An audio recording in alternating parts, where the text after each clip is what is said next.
overall of the live stream and everything ni Beyonce, he don't care about those bashing, no? Kasi narinig niyo naman yung sinabi niya. Kaya hindi siya nagbibigay ng jacket kasi para walang mahide, para kahit yung mga bashers niya, no? Or against sa kanya, makapasok dahil added views sila.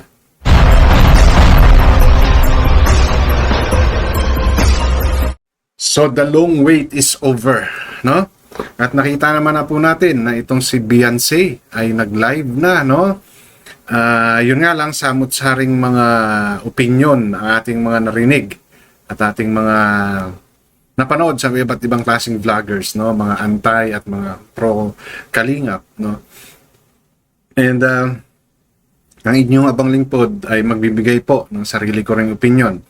At base po sa aking naobserbahan, narinig sa ibang mga vloggers at sa yung ano ba yung sa tingin ko, no, yung style na ginawa ni Beyonce sa kanyang live stream. Okay? Kasi both yung 3 live stream na ginawa niya, lahat yun walang mukha niya, no? And there's a lot of mga usapan about that. But ang ating pagpupukusan muna ngayon is itong kanyang mga nabanggit, no? And I'm one of those na talagang nag-content na it's about time, no, na magsalita na si Beyonce dahil may channel na siya, no? Dapat nga yung mga kung totoong si nanay niya yon, no, si Nanay Hansel or siya yung mga nagsasagot, no, doon sa mga live stream ng ibang mga anti-Kalingap or pro-Kalingap, no, dapat ginawa niya na nga yun sa channel niya, no? Diyan sa channel niya na yan.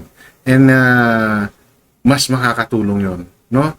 Kahit shorts, no, kahit short lang, ano niya yan, i-upload niya sa channel niya dahil kailangan niya ng watch hour. But I think with this mga live stream, no, malalaking oras po ang kinakain yan. So madali niyang makukuha yung kanyang watch hours, no?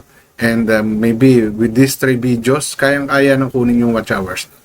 Okay, so yan po yung lalamanin ng ating content na to. At bago po ako magpatuloy, welcome sa aking channel. Kung bago pa lang po kayo sa aking channel, please don't forget to like, share, and subscribe na rin po. And pakihit ng notification bell para maging aware kayo sa aking mga upcoming content. Any comment, suggestion, recommendation, leave it on our comment section. Issue lang po tayo, walang personalan.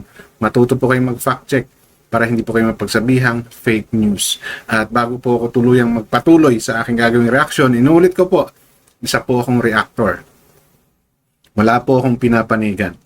Dahil pareho ko pong nakikitaan ng mali at nakikitaan ng tama, mapa-antay Kalingap o pro-Kalingap.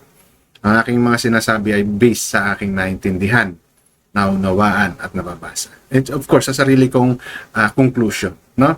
So, doon po sa medyo magiging against sa sasabihin ko, please leave it on our comment section. Let's try to discuss things, no, further, para po mas maunawaan natin yung aking gusto sabihin or saloobin. Okay? So, ito nga po, nag-live si Beyonce. And with this 3 live stream, no, ang lalaki po ng views. No? Nasa 26, basta nasa, ano na siya, 6 digit, no? 5 digit, nasa ganun pala, sorry, nasa 5 digit na siya. Dahil, ang tataas, 26, no? Kung makikita nyo po, kung titignan nyo po yung mga live stream niyan, tataas na. So, normally, sa live stream, mabilis po ang pagkuha ng watch hours dyan.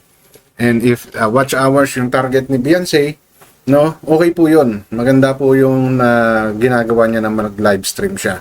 And kung kasi narinig ko dun sa live stream na parang pinapayuhan siyang wag magkakanta. No, okay lang po yun, no, Beyonce, at dun sa mga kanilig. Wala pong problema magkakanta ka. No, dahil you're just gaining watch hours. No, makaka-copyright ka. Totoo yun. Pero it will not affect your channel. No, dahil hindi ka pa naman monetize. Pero oras na na-monetize ka na, no, avoid doing those kanta-kantahan. And kung gagawin mo man yon, di ba, magpaturo ka sa mga may alam. No, madaling gawa ng paraan yan at hindi po Huwag kayong matakot sa mga kantahan na nakaka-copyright kayo, no? Pwede niyo pong i-trim yan after ng live stream, no? Or yung gawin niyo sa umpisa, kung magkukwentuhan kayo, blah blah blah, then the later part, doon kayo magkantahan para lahat ng kantahan, kung takot kayo na meron kayong violation, copyright, i-trim niyo yun, tanggalin niyo. No? So for now, okay lang yan, Beyonce, no? Magkantahan kayo kung gustuhin mo. Diba? Para maaliw ng konti yung mga fans mo at mas makilala ka. Okay? And, pero after that, tigil mo na, no? Pero katulad sinabi ko, pwede nyo pa rin gawin yan. Huwag kayong matakot sa mga copyright claim, no? Wala po yan.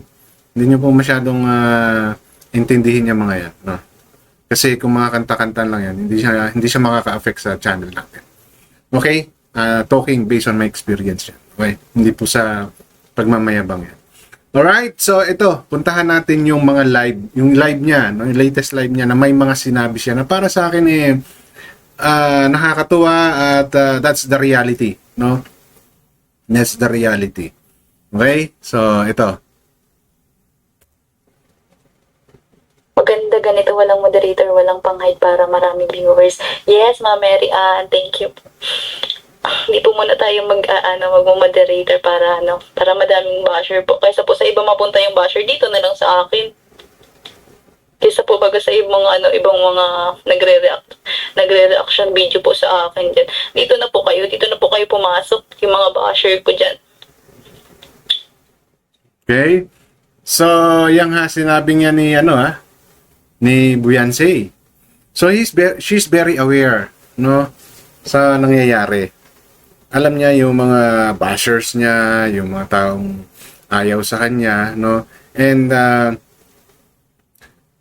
para sa kanya, tanggap niya na may mga bashers siya, no? Tanggap niya na ganun yung tingin ng iba sa kanya. Hindi siya kinatutuwaan. And may mga sinasabi siya na totoo naman, di ba? Kung mas maiging pumasok kayo sa kanya. Nakita naman natin, marami din talagang bashers na pumasok sa kanya, di ba? Ang daming mga kung ano-anong pinagsasabi sa kanya, kahit sa FB. During this live, ang daming mga nag-comment na against sa kanya dahil nga dun sa napaka-ungrateful niya, sa ginawa niya kay Bal Santos Matubang, sa hindi niya pagtanaw na utang na loob, no? Tulad ng sinasabi ko po, hindi po ako kumakampi kahit kanino. Yung ginawa ni Beyonce, no, rights niya po yon na umayaw na sa kung hindi na siya masaya. No? Totoo po yan. Hindi niya na feel yung love team, no? Hindi na siya natutuwa, hindi na siya nasisihan, hindi na siya komportable, no? May reason siya kaya niya nagawa yung mga bagay na yun. No? At para sa kanya, yun yung tama. Ngayon, kung mayroon man siyang pinagsilosan or whatever it is, no, part po yun ng pagiging uncomfortable niya. Di po ba? So, what you need to do is, siyempre umalis ka sa ganung klase. Kasi hindi ka na masaya eh. Di ba? Regardless na kumikita ka, kung ano man yan. Kasi may mga tao talaga na they don't after yung comfort ng kinalalagyan nila. No? Mayroong kita, may pera, kung ano-ano man yung nare-receive nila.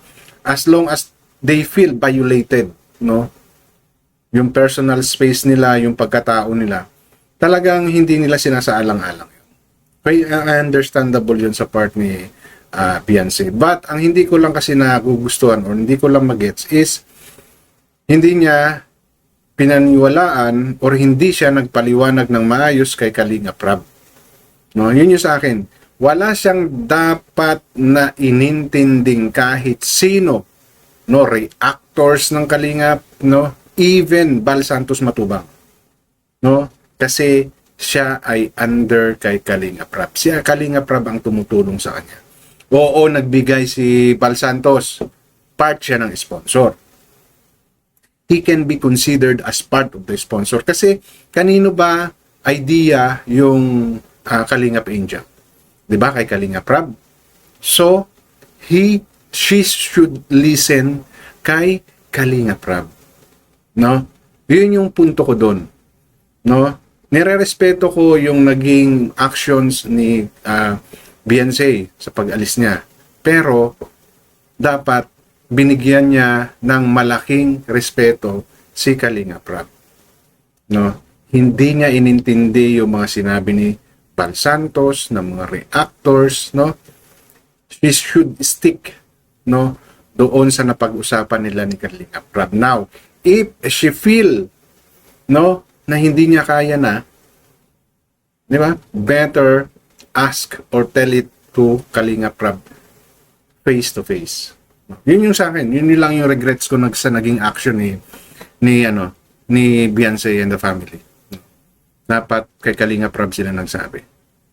Di ba? Kung yun ang ginawa nila, hindi sila nakinig kay Bal Santos Matubang sa kung anumang mga pinagsasabi ni Bal Santos, no, kahit na nagkaroon na kayo ng usapan pero tinuloy pa rin ni Bal Santos yung mga ni-request nyo sa kanya, hindi siya nakinig sa iyo, no, sana nilapit ninyo kay Kalinga Prab. Di ba? Kung nagawa nyo nga kumuha ng audio or video nakausap si Bal Santos, no, bakit hindi nyo ginawa yan kay Kalinga Prab kung si Kalinga Prab ang hinarap ninyo? Di ba? Kung ganun na ginawa ninyo, mas malinis kayo ngayon. Ngayon, lumalabas na marami ang bashers nyo. No? Kasi nga, malaki yung respeto ng tao pa rin kay Kalinga Prab, ay kay Bal Santos Matubang. And lumalabas kasi na naging underdog si Bal Santos sa ginawa ninyong pagpapatuloy. Diba? I understand din also na hindi nyo dinaan sa barangay kasi pwedeng impluwensyahan ni Bal Santos yun. Yung sa akin, ang punto ko is you should, no, talk straight away kay Kalinga Prab. Dapat doon sa pag-uusap pa lang ninyo, nung pinag-aayos kayo ni Kalinga Edu, mention mo na, sinabi mo na, ayoko na sa Kalingap. Tapos, diba? Gusto ko na kay Dr. Lap. Tipong gano'n. Di ba?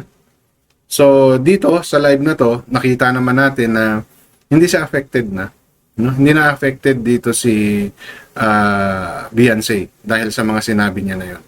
Na hindi siya mag-moderator para lahat pupasok. No? Walang ma-hide. Di ba? Which is a good thing. No? Yun yung magandang gawin talaga ni Beyonce. At may mga nagsasabi pa na bakit, no, walang mukha. No? For me reading ko sa naging live stream na to, sa lahat ng naging live stream niya, ginawa niya to on her own. Walang nagturo sa kanya, no, kung anong diskarte ang gagawin niya. No? Para sa akin, para sa akin. Unang-una kasi, if you're doing a live stream, no, doon sa mga talagang matagal nang nagla-live stream, you will not allow too much time, no, natahimik ang live stream mo. Kasi maboboard na yan. Wala siyang background music. Wala na siyang mukha. Tapos, mas mahaba pa yung tahimik siya. Mas boring yon, no? Kung ako ang magtuturo or mag-guide kay Beyonce sa live stream na yon, yun yung unang-unang hindi ko pagagawa sa kanya. Na magkakaroon ng total silence yung live stream mo. No? Maraming nanood sa kanya because yun yung hinihintay ng karamihan. Mapa-antay, mapa-pro Kalingap. Dahil nga matagal na siyang gumawa ng channel, wala tayong nakita. Diba? Then suddenly, nagkaroon siya ng live stream. So, pasukan lahat. Siyempre, mga marites yung mga yan eh. Diba? Mapa-antay, mapa-pro Kalingap eh. At kaming mga nakikisaw-saw. So, pasukan lahat yan. Kaya maraming views. Mataas kagad yung mga views niya. Diba? So, bakit wala siyang mukha? Maybe, hindi maayos yung setup niya. Diba? Or maybe, strategy niya yan. Diba? Maaring wala pa sa isip niya or nahihiya siya, maybe. No? Yun yung mga doon. Pero, I don't think na may nagturo sa kanya. No? Siguro, yung pag-set up ng live stream, posibleng hindi niya alam yun dahil Di ba? Matagal na siyang kino-content. Kung di niya, sa Velvet lang, di ba? Pag nagla-live selling sila. So, nakikita niya kung paano ginagawa yan. At malamang, during the time na nasa lab team pa siya, nakikita niya na yan. No? May alam na siya. Kasi kung may nagturo sa kanya, hindi ganyan lalabas yung live stream niya na mas lamang yung tahimik. Di ba? Maririnig nyo naman, magsasalita siya, tapos total silence. Tapos magsasalita ulay siya, total silence. Mas mahaba pa nga yung total silence niya. No? But, meron talaga siyang strong personality na. No? Maaring different Beyonce na ngayon yung makikita ninyo oras na mag-live yan. Totoo, mahihiya pa yan. No? Mahihiya pa siya para ipakita yung mukha niya. Okay? At maaring nagigain pa siya ng confidence para sa susunod makikita na yung mukha niya. Yun yung mga pwedeng reason dyan. Kasi may mga question eh. Bakit walang mukha? Di ba? So, para sa akin, yun yung opinion ko. No? Maring hindi pa siya naturuan ng maayos. Okay? And, maring strategy niya mismo yan na huwag magpakita muna. Kasi alam niyo ang tao, ha? Ang kinasasabikan nila ngayon is yung magkaroon ng live na. Yung gamitin na ni Beyonce yung channel niya. Diba? So, yung hinintay ng karamihan, gamitin niya na yung channel niya dahil yung mga request ng karamihan, even Dr. Lab, diba? So, nung nagkaroon siya ng channel, pasukan lahat, regardless may mukha o wala yan. Magpapasukan yan. Gusto nilang marinig mismo si Beyonce na nagsasalita na siya lang. Na sarili niyang live.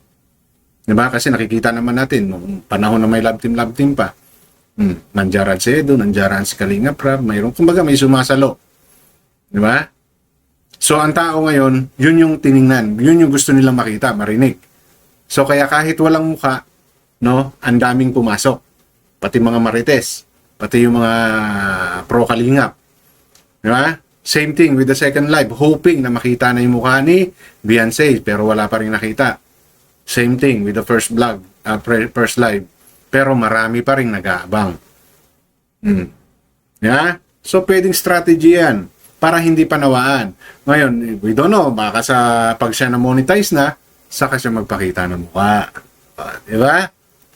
So, mas lalong kasasabikan ng tao yan. Mas lalong mag-aabang ang tao dyan. So,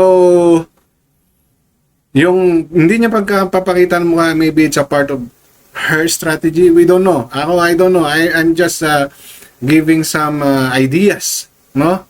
Pwede rin namang hihiya siya na magpakita pa.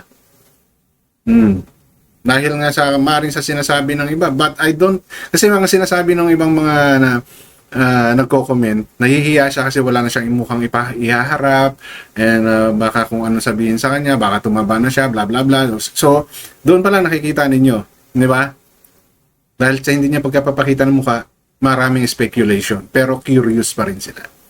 So, ako, I'm thinking na pag siya ay na-monetize, baka dyan na siya magpakita ng mukha. Diyan na siya magpapakita. But, overall of the live stream and everything ni Beyonce, he don't care about those bashing. No? Kasi narinig niyo naman yung sinabi niya. Kaya hindi siya nagbibigay ng jacket kasi para walang mahide, para kahit yung mga bashers niya, no? Or against sa kanya, makapasok. Dahil added views sila. Diba? Engagement, no? Health analytic, di ba? Dahil ang pag-stay ng mga viewers, no, sa isang live stream, malaking bagay po 'yun. So kaya nga sinasabi ko sa inyo, diyan sa 3 live stream niya na 'yan, na almost 1 hour yung dalawa, no? Malaking bagay po 'yan para ma-meet niya kagad yung watch hours niya. No? So maybe within this week, ma-meet niya na yung watch hours na 'yan. No? Basta ituloy-tuloy niya lang yung pagla-live stream niya. Kahit walang mukha muna. It's a good strategy for me. No?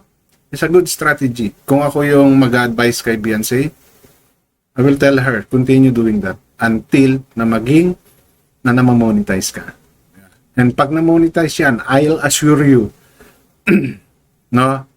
Iba't ibang kulay po ng palipad ang makikita ninyo pag siya ay nag-live stream. Okay, so yun lang po yung gusto kong bigyan ng comment dito sa naging live stream na to ni Beyonce. At meron pa to tayong mga isusunod na re-reaction tungkol pa rin kay Beyonce. So, yun lang po at always po matuto kayong mag-fact check para hindi kayo mapagsabihang fake news. Hanggang dito na lamang. Maraming salamat.